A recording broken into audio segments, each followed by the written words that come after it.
There lies a strip of land between the Sea of Cortez and the Pacific Ocean, where time seems to stand still and nature retains its pristine beauty from millions of years ago.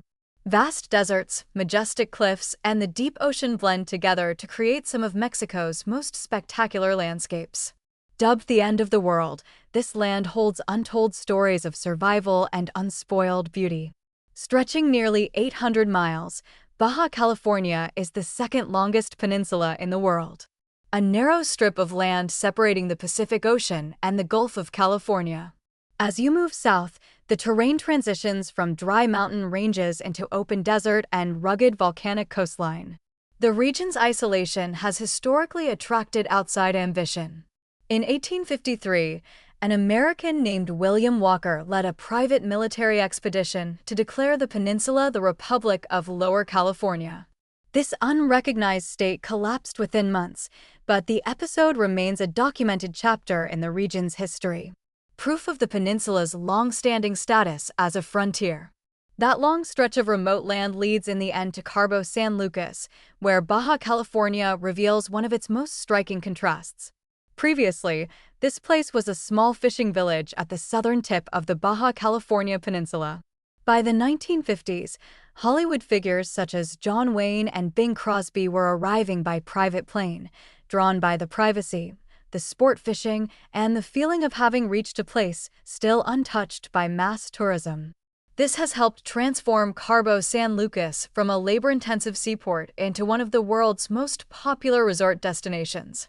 This is one of the rare places in the world where arid deserts with giant cacti stand right next to pristine blue beaches and towering limestone cliffs. At its southernmost point lies Land's End, the point where the Pacific Ocean meets the Sea of Cortez. This is the end of the landmass, but the beginning of ocean currents. The collision of tides and ocean currents keeps Land's End in constant motion. Rising from this meeting point is El Arco, the defining image of Cabo San Lucas. The formation is not limestone, but granite carved over millennia by wind and tidal erosion into a massive natural arch that stands about 3 stories high. Its surface is rough and weathered with sharp lines and a pale sunrock texture that changes color through the day. Viewed from the water's surface, Elco's geological structure is clearly visible through the sharp lines created by tidal erosion. In commercial polish of Cabo San Lucas, San Jose del Cabo preserves a quieter and more traditional side of Los Caros. The town still holds the character of a traditional Mexican settlement. Cobblestone streets run through the historic center, lined with Spanish colonial buildings marked by soft colors, wooden doors, shaded courtyards, and modest architectural details that reflect centuries of local life. As the eastern gateway to the peninsula's highest peaks, Santiago is an ancient settlement anchored by the rare abundance of water from mountain streams and underground aquifers. Santiago de Yola belongs to the oasis landscapes of the Sierra de Gigante, where water appears in the middle of otherwise dry canyon country. In this part of Baja California Sur, volcanic and sedimentary mountain terrain helps channel rainfall into fractures, drainages, and shallow subsurface pathways, allowing groundwater to re-emerge lower in the canyon system and sustain small.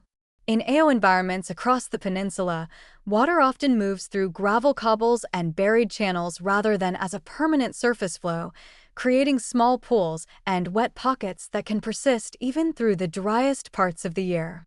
The canyon's structure and groundwater resources combine to create a unique microclimate. The sheer cliffs provide shade and retain moisture, insulating the canyon floor from the desert heat.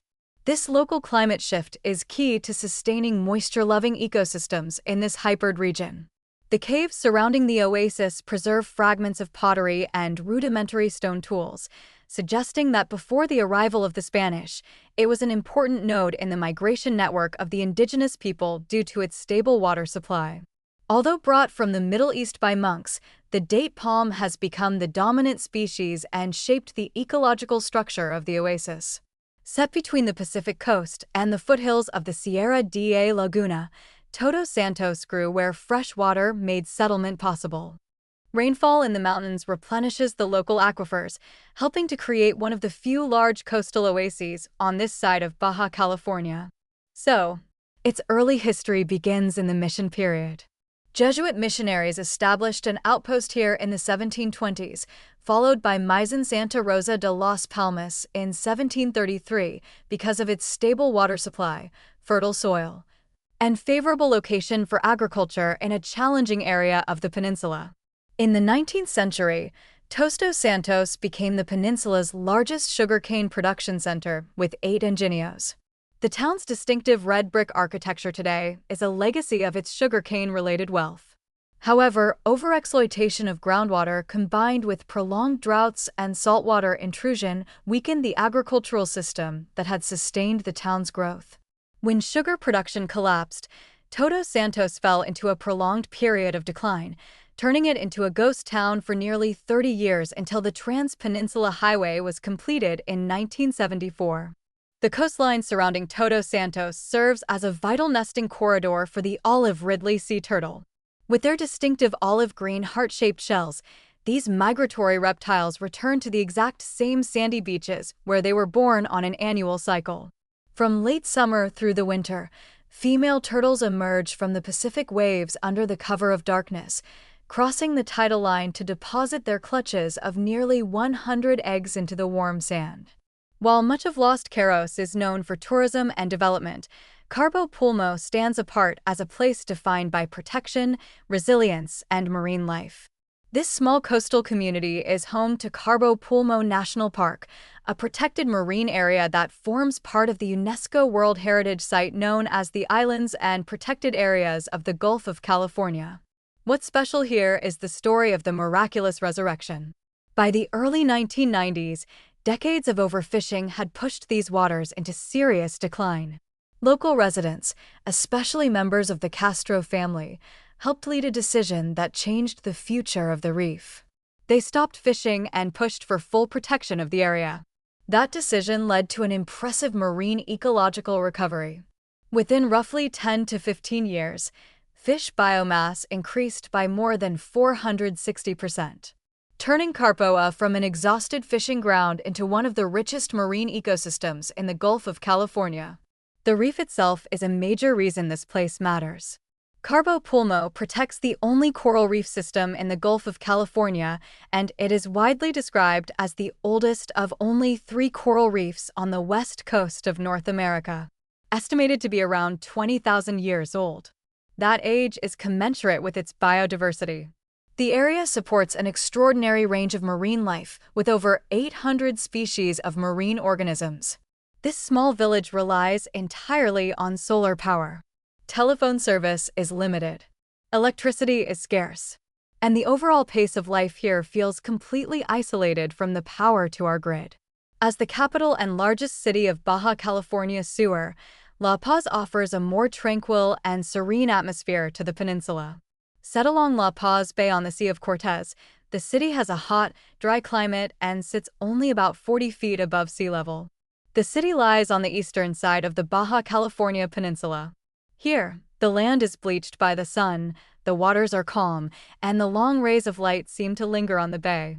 One of the most distinctive locations in La Paz is Balandra, a protected coastal area renowned for its shallow turquoise waters, white sand, and tranquil natural scenery.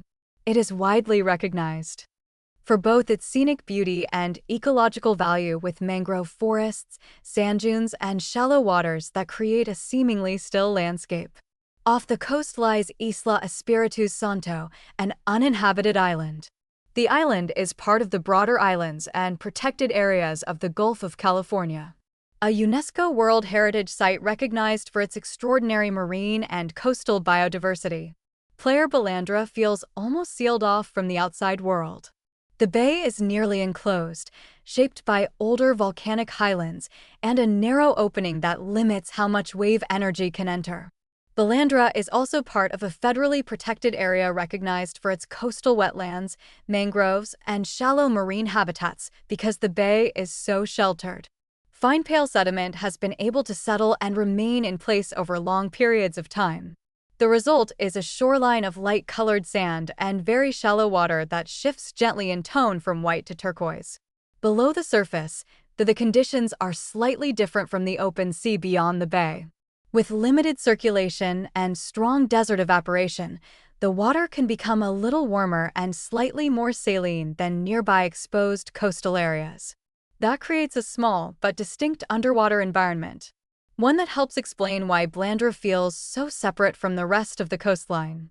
North of La Paz, El Tec marks the last major beach along the coastal road. Set beside Balandra and facing Isla Espiritu Santo across the water, the beach opens directly onto the San Lorenzo Channel, the shallowest and narrowest of the main entrances into La Paz Bay, a passage where currents move with unusual force and help drive the bay's productivity. Behind the coastline, El Tec functions as a vital maritime transition zone. It is a high-energy corridor where tidal cycles and nutrient currents connect the deep waters of the Gulf of California with the sheltered basin of La Paz. On land, the shoreline is part of a living dune system, continuously reworked by wind and sediment movement. In winter, northwesterly winds dominate this stretch of coast, reshaping the beach over time. As coastal vegetation thins, the landscape transforms into a harsh maritime desert. This is a land of scarce freshwater dominated by high temperatures and high salinity. A place where only the most resilient life can survive. Behind the tranquil facade of El Tecle lies an infrastructure operating under extreme pressure.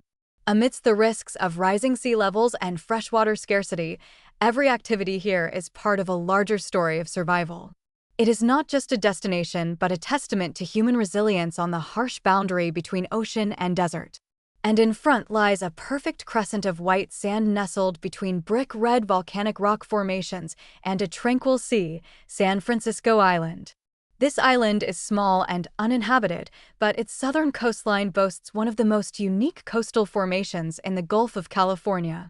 A horseshoe-shaped bay encircles a white sand beach, creating a naturally sheltered cove that appears to have been formed by the sea.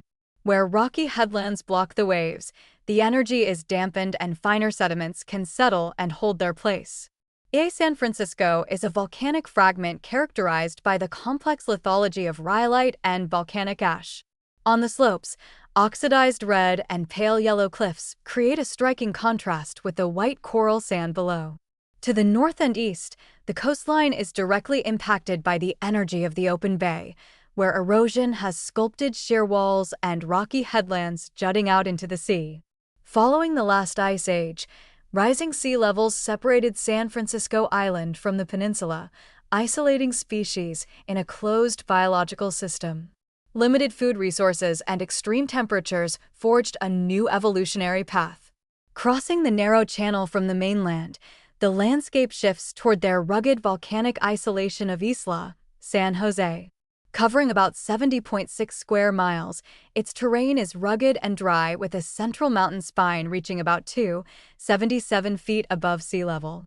The island is shaped by steep slopes, rocky beaches, and exposed coastal walls that give it a harsher, more remote character than the calmer shoreline around La Paz.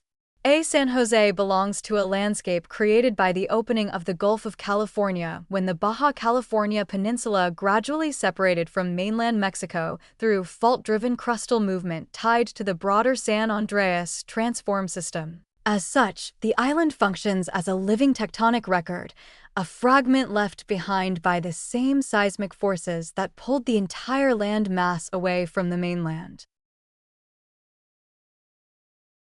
Norway's fjords were carved by glaciers while Musandam's deep inlets emerged through tectonic forces and the drowning of ancient valleys. The result is a landscape of towering limestone walls, steep gorges, and narrow green channels. One of the island's most striking features is villages along Colorado, these inlets remain where the cliffs take on a deep red tone with the sea stands out sharply against the blue water.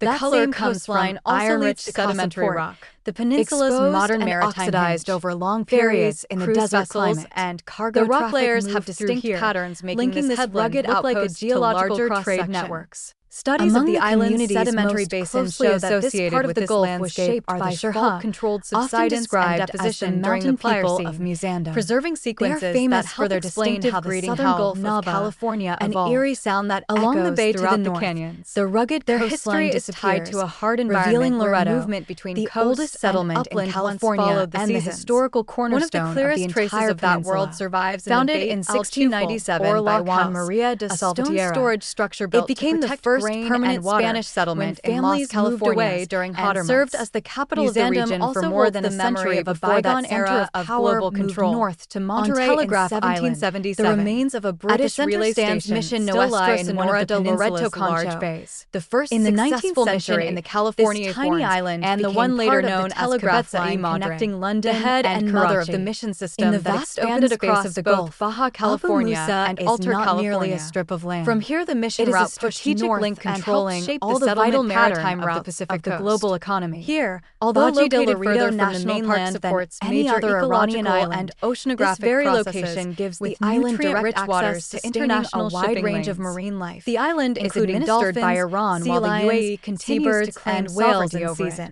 The modern dispute is rooted in a 1971 memorandum between Iran and Sharjah.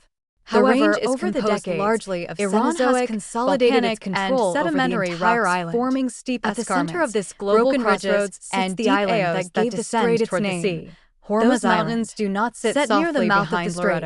This small island rises from a giant salt dome that giving the town its upward from deep underground and making the meeting of minerals and volcanic material and water feel unusually hills burn red. Deep in a valley of yellow and elegant, and entire valley San Javier remains the best preserved mission complex on the Baja California with over 70 shades visible in the rocks and soil. It was first established by Francisco Maria Piccolo in 1699. Red ochre, known locally as mission founded in California after traditional dyes. The church, largely dating from the 18th century, was constructed of heavy local stone, and its thick walls helped to regulate the interior temperature against the surrounding mangrove ecosystem. Today, the structure remains sturdy and it does not announce itself with cliffs or bright mineral settings.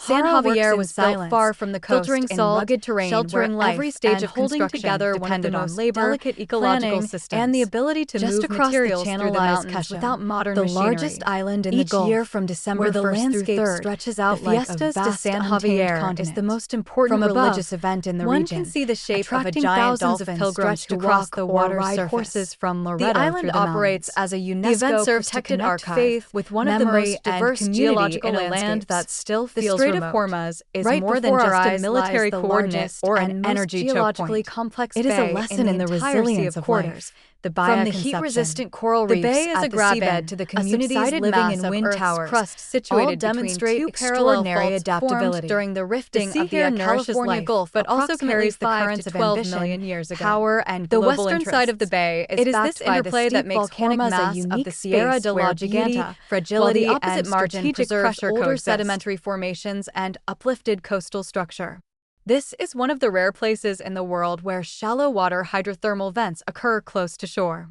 Eruptions in shallow intertidal and subtidal zones in some places of the Strait of Hormuz appear calm with hot fluids but and gases rising through sediment and fractured rock, where every boundary is stretched to carbon dioxide. Between the hydrogen sulfide lies the mineral-rich thermal water associated with elements such as arsenic, under the watchful eye of hidden manganese.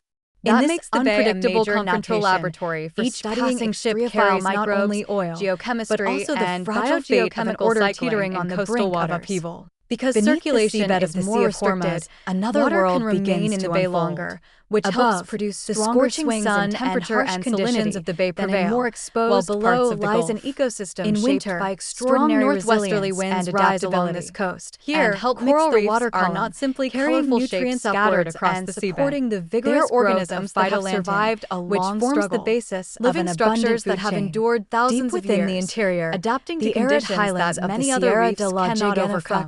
In waters that can reach 97 degrees Fahrenheit, at their base lies these reefs have learned to survive. A narrow 6 millimeters corridor of intense greenery to decline, sustained by a some 700 species of fish move through these coral reefs, sits within a volcanic region with constant by basaltic flows, flashes of color, and the tranquil sedimentary units, perfectly functioning all part of the broader La Purisma volcanic weave between the coral branches and tiny silver schools. Central Baja California Sur. In the deep blue water, surrounding canyon walls trap heat, disappearing and some of the harsher desert exposure. They form a rich more protected interior network of life than the open plains far beyond the reef itself. The most striking feature here is L. palin,